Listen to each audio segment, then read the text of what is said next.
आज आज हम सब वस्त्र विज्ञान के महत्वपूर्ण टॉपिक कपास के बारे में पढ़ेंगे, जो कि वस्त्र विज्ञान का बहुत ही महत्वपूर्ण टॉपिक है, जिसको आज हम लोग सरलता से समझेंगे। और ये कपास क्या है, कपास कैसे प्राप्त होता है, कितने प्रकार का होता है, इसके जन्मदाता क्या है, इसकी विशेषता क्या है, इसके गुण क्या है ना, इसकी खेती कैसे की जाती है। ठीक, इसके बारे में हम लोग आज जानेंगे। ठीक है, तो सबसे पहले ये जानेंगे कि रेशे का वर्गीकरण के बारे में जानेंगे कि रेशे का जो प्राप्ति के जो साधन हैं वो कितने भागों में रेशे को हम प्राप्त करते हैं। तो एक होता है प्राकृतिक और दूसरा होता है कृत्रिम। जैसा कि सभी लोग जानते हैं, तो प्राकृतिक रेशे जो होते हैं, प्राकृतिक रेशे को भी हम 3 भागों में बांटते हैं। पहला है क्या, वनस्पतिक रेशा, और दूसरा है प्राणिज रेशा, और तीसरा है कृत्रिम रेशा। सॉरी, और तीसरा है खनिज रेशा। ठीक, तो आज हम क्या पढ़ेंगे, वानस्पतिक रेशा में वानस्पतिक रेशे में किसको पढ़ेंगे, आज हम कपास के बारे में पढ़ेंगे। ठीक, कि कपास क्या है, तो क्या है, इसकी उत्पत्ति कहाँ से हुई है, इसके कहाँ का जो कपास है ये अच्छा होता है, कहाँ का निम्न कोटि का होता है, इसके बारे में हम आज डिटेल पढ़ेंगे। ठीक है, तो क्या है, पहले हम जाने कि कपास के इतिहास के बारे में, कि इसके जो जन्मदाता है कौन है, भारत। ठीक, सबसे पहले तो ये आप जानिए कि कपास जो कि हमको पेड़ पौधों से प्राप्त होता है, तो इसीलिए इसको हम क्या कहते हैं, वनस्पतिक रेशा। ठीक, तो क्या है कि ये जो कपास होता है, जो रुई रुई आप जानते हो सभी लोग, रुई जो कि हम पूजा में बत्ती का यूज करते हैं, वही रुई जो होता है उसी को हम क्या बोलते हैं, कपास। और उसी रुई से जो हमारे यहाँ रजाई गद्दा ये सब बनते हैं। ठीक, और उसी का हम जब उसी रुई का जब हम कटाई करते हैं, फिर बुनाई करते हैं, तब जाके हमको क्या मिल जाता है, उससे हमको कपड़ा प्राप्त होता है।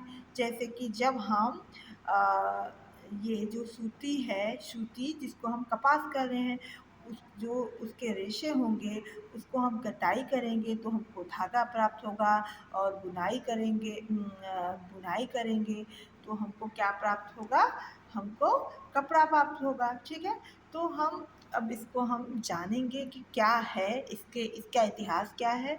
तो हम ये जो है इसके जो जन्मदाता है, जैसा कि हम बताएं कि ये क्या है, इसके जन्मदाता है भारत। ठीक, और ये जो है ये कितने हजार वर्ष पूर्व है, 5,000। ठीक है ना, इसकी जो कपास है ये 5,000 वर्ष पहले से कपास का उपयोग हुआ है, इसके इतिहास के बारे में पता चला।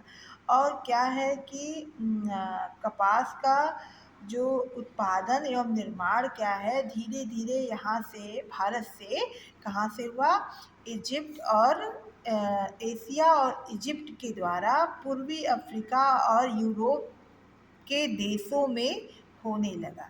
ठीक है, तो फिर क्या है कि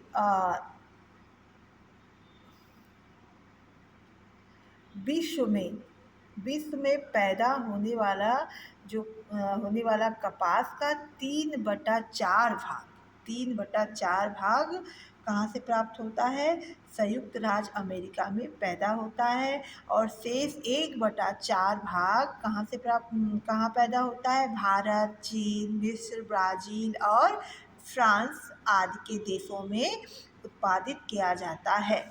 और कपास का जो उत्पादन है, जैसा कि पुराने बुक में आप देखेंगे तो लिखा है कि कपास का जो उत्पादन है वो है अमेरिका में प्रथम स्थान है, और उसके बाद भारत का दूसरा स्थान है, और तीसरा स्थान जो है इसका है मिस्र का है, ठीक। लेकिन अब जो है करंट में क्या है, पता चला है कि क्या है, अब जो है अब भारत का जो है कपास उत्पादन में पहला स्थान हो गया है, ठीक। इतनी बात आप सबको समझ में आ गई, ठीक। और जो अमेरिका का जो कपास होता है वो उच्च श्रेणी का कपास होता है, क्योंकि वहाँ वो जो वहाँ का जो कपास पैदा होता है, वहाँ के कपास का जो रेशा होता है वो उच्च श्रेणी का होता है, उसकी लंबाई अच्छी होती है, उसका सॉफ्टनेस जो होता है बहुत अच्छा होता है, उसके बने कपड़े बहुत ही बेहतर, बहुत ही अच्छी श्रेणी के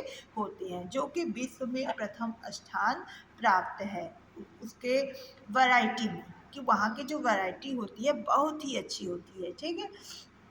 और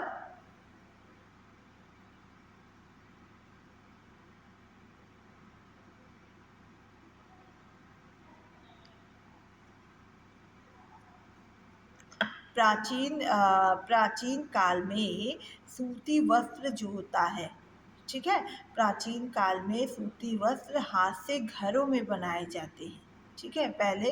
हाँ, अब जाके अब इतने मशीन आ गए जिससे कि मशीन के द्वारा उसकी बुनाई होती है, लेकिन पहले क्या था, प्राचीन समय में हाथ से बुनाई की जाती थी, ठीक। और क्या इसकी खेती कैसे की जाती है, आज हम इसके बारे में जानेंगे कि कपास की खेती कैसे होती है। कपास क्या है, एक विश्वव्यापी रेशा है, ठीक है। कपास का पौधा अन्य साधारण पौधों के समान होता है, और ये जो है संसार के प्रत्येक नम और गर्म जलवायु वाले भाग में उत्पन्न होते हैं। और क्या है, अमेरिका, भारत, चीन, रूस, मिस्र और ब्राज़ील सबसे अधिक कपास उत्पन्न करने वाला देश है। कपास की उत्तम खेती के लिए निम्न चीज़ें अति आवश्यक हैं, ये सबको पता है। तो पहला क्या है कि उसकी आप खेती कर रहे हैं तो जिस ज़मीन पे आप उसकी खेती कर रहे हैं वो ज़मीन जो है कैसा होना चाहिए, बहुत ही अच्छी भूमि हो, और वहाँ का जो जलवायु है वो उसके अनुसार हो। अगर आपकी जो कपास है, आपको कपास की पैदावार करनी है तो वहाँ के आप जलवायु के अनुसार ही वहाँ उसकी खेती आप कर पाएंगे। अगर आप जलवायु उसके अनुकूल नहीं है फिर भी आप उसकी खेती करना चाहते हैं तो क्या है कि वो आपको पैदावार तो होगा लेकिन उतना अच्छा नहीं होगा जितनी आपको ज़रूरत है, ठीक है।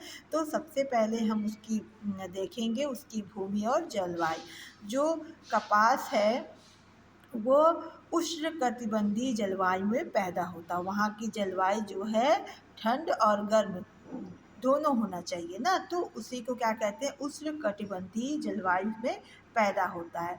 इसके लिए जो है मिट्टी जो है काली रेतीली मिट्टी उपयुक्त होती है, ठीक है। क्या होती है, काली रेतीली मिट्टी उपयुक्त होती है, ठीक। और क्या है कि कपास की खेती के लिए 12 से 15 इंच बरसात उपयुक्त होती है, ठीक।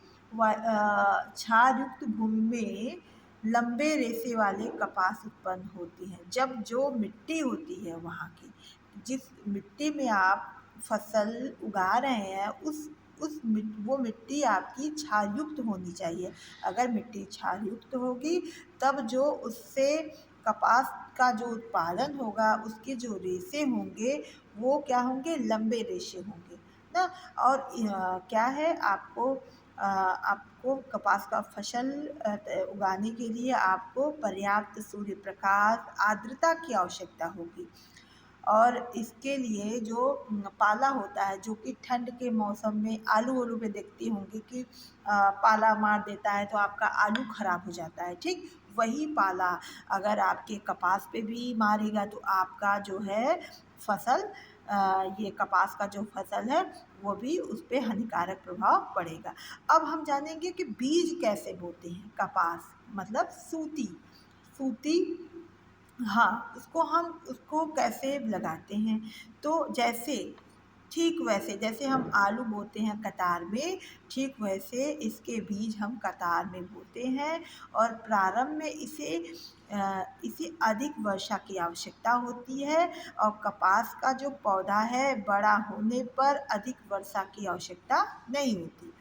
मतलब कहने का ये तात्पर्य है कि जो कपास का पौधा होता है जैसे ही थोड़ा से बड़ा होता है, ठीक है, तो उस समय उसको पानी की आवश्यकता बहुत कम होती है, ठीक। और वर्षा कितना होना चाहिए उसकी फसल को उगाने के लिए? 30 से 38 सेंटीमीटर बीज बोते समय अधिक वर्षा की आवश्यकता होती है।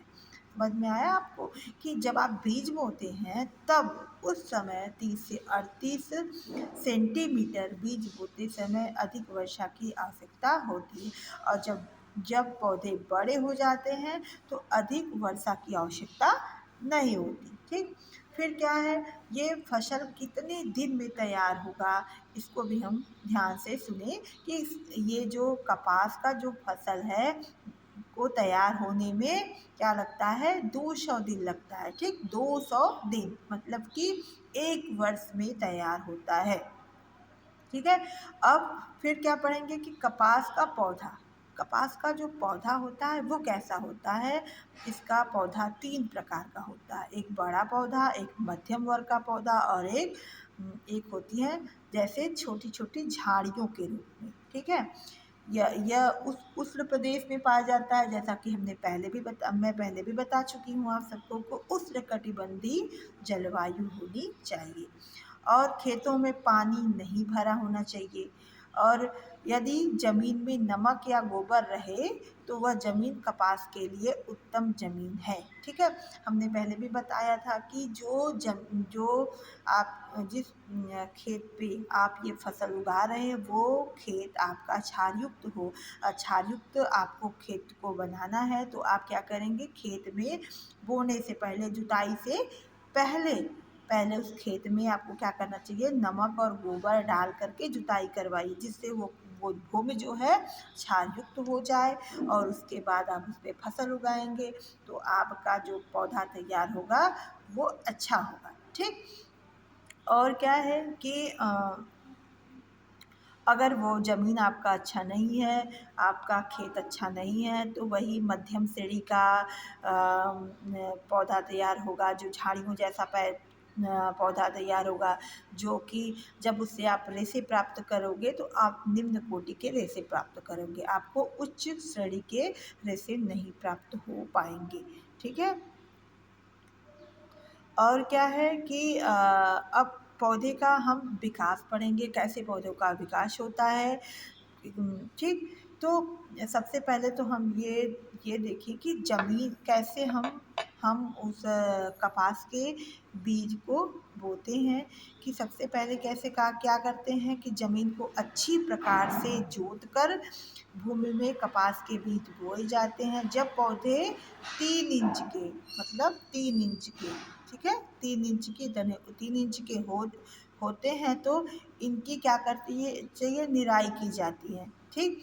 और वह अनावश्यक पौधे खर पतवार आदि को खेतों से उखाड़ कर फेंक देना चाहिए। आपका जब पौधा 3 इंच का हो जाए, जिसे आपका आलू आप लगाते हो, तो आलू का पौधा थोड़ा से बड़ा होता है तो हम उसकी निराई करते हैं, उसके किनारे किनारे से उसके जो घास फूस खराब चीज़ें रहती हैं उसको हटा देते हैं, और जिससे कि उस पौधों में वायु अच्छे से प्रवेश करे, है ना। तो उसी तरह इसकी भी हम क्या करते हैं, निराई करते हैं और उसके अगल बगल से खरपतवार को निकाल देते हैं। उसके बाद कपास की एक टहनी में 3 से 5 कलियां खिलती है। जब आपका पौधा तैयार हो जाता है, उसकी पूरी विकास हो जाता है, तब क्या होता है उसकी एक टहनी में 3 से 5 कलियां खिलती है और प्रत्येक कली में एक फूल खिलता है, ठीक है। ये फूल कपास के किस्म के अनुरूप नीले, क्रीम, सफ़ेद, लाल, सुनहरे रंग भिन्न भिन्न रंग के होते हैं। प्रारंभ में कपास के फूल जो है क्रीम रंग के होते हैं और बाद में क्या होते हैं, बैंगनी रंग के होते हैं। फूल झड़ने के बाद कोए निकल आते हैं। इन कोए के भीतर कपास का रेशा बीज के चारों ओर से लिपटा रहता है। समझ में आ रहा है कि क्या होता है कि जो रुई होता है सफ़ेद सफ़ेद कलर का होता है, बीच में काले काले पपीते के बीज के तरह उसके जो बिनौले होते हैं कपास के ना, जिसको बीज बोलते हैं, बिनौला बोलते हैं, तो वो पपीते के बीज की तरह होते हैं। उसके चारों तरफ रुई लिपटी रहती है। एक कोए में 1/3 भाग कपास तथा 2/3 भाग बिनौला होता है। इस समय तक कपास के पौधे अपनी पूर्ण लंबाई 5 से 6 फीट तक प्राप्त कर लेते हैं। जब कोए 1 या 1.5 इंच लंबे होते हैं तो बड़े होकर कपास के थोड़ बनते।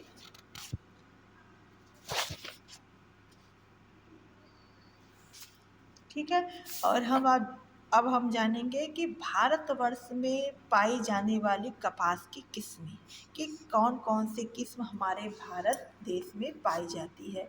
तो हम इतना पहले बता दे रहे हैं कि जो हिंगम घाट कपास होता है वो सबसे अच्छा कपास होता है। उसके बने कपड़े उच्च श्रेणी के कपड़े होते हैं।